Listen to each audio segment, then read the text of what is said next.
Batching.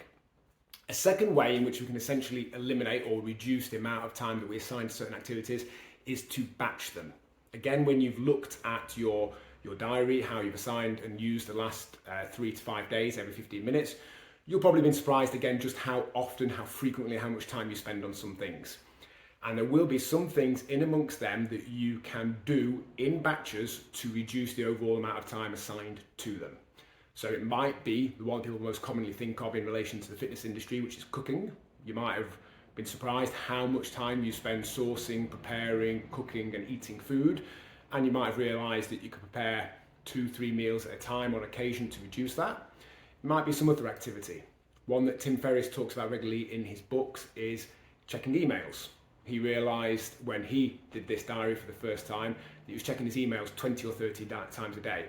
And bit by bit he reduced the frequency for less overall time until it got to a tipping point where any less frequent than that would not have worked. So if you literally check them 20 times a day for a total of 3 hours, could you check them 10 times a day for a total of 2.5 hours? If you check them 50 times across the course of the week for 10 hours, could you check them 30 times for a total of 7 hours?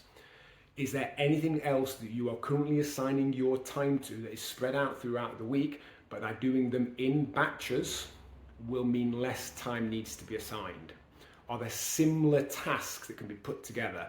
Things that require the same equipment, the same kind of setup, stuff that you can do whilst you're already doing something else somewhat similar, that means the total amount of time needed to be assigned for those tasks is somewhat less.